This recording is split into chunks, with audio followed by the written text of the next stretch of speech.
afternoon to everyone. My name is Nicolas Avellaneda. I'm a colorectal surgeon from Argentina. I am working for the social media subcommittee of the European Society of Coloproctology, and today I have the honor to interview Triantafyllos Doulias.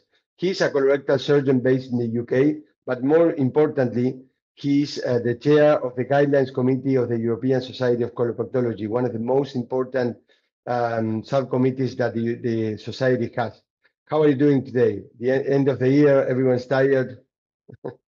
Hi, Nicolas. Thanks for this very kind introduction. Yes, it's been very difficult quite a few months, and I think that we are heading to the tail of 2024, but hopefully it's going to be a bright 2025 for both of us clinically, but also academically, and with the European Coloproctology Society. So thank you for the invitation to speak. No, thank you for giving us some time. I wanted to ask you, so what has the Guidelines Committee been doing this year? Can you tell us a little bit about what you've been working on? So if you speak about the 2024, this was a very difficult year for the Guidelines Committee since we have been trying to reconstruct the Guidelines Committee. We have set up some targets, and the targets were very specific. One of those targets was to build up a talent pool from young ESCP members that have special interest in guidelines, and using this talent pool to build up the new Guidelines Committee. Another task was to potentially create a committee that takes a supervisory role than having members that work on developing the guidelines. The committee needs to have oversight of the guidelines being developed, and of course to get involved with the projects, but not to be the main parts of the developing a project. Of course, we have to be transparent, and we have to keep everyone involved with this kind of task.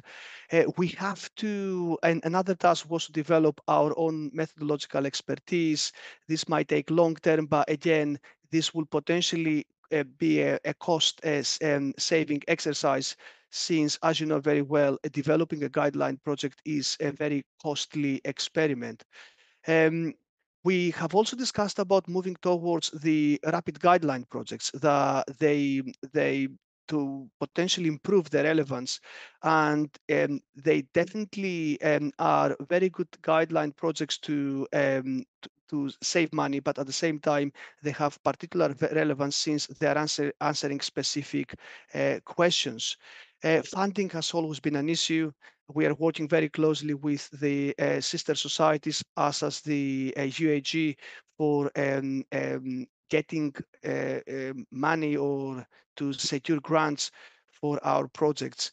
We're working very closely with our new methodologist, who is a member of the Guidelines Committee, who will potentially help us to build up the expertise that we need on developing our own projects.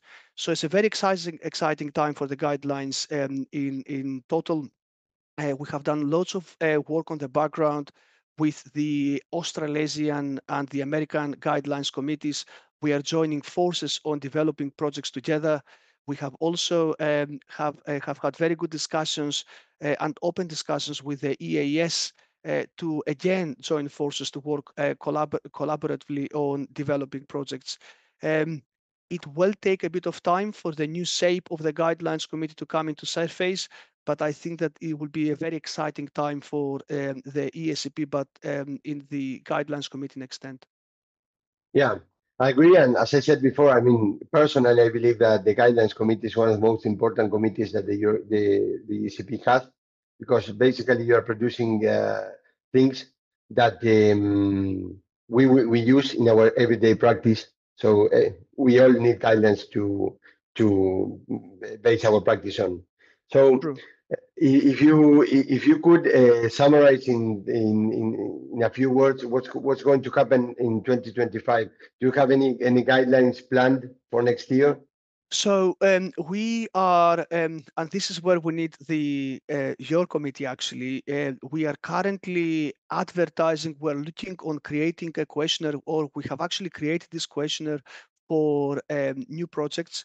We want the help of the whole committee to make a decision on which projects need either updating or which are the new idea, if there are any ideas for new projects.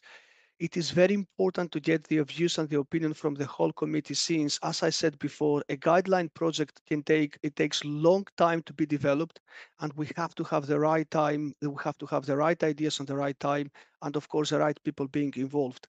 Therefore, we need your help to spread the news and to spread the questionnaire so we get the views of the whole committee. As I said before, we did very. I think that I have to potentially give my congratulations to the whole committee.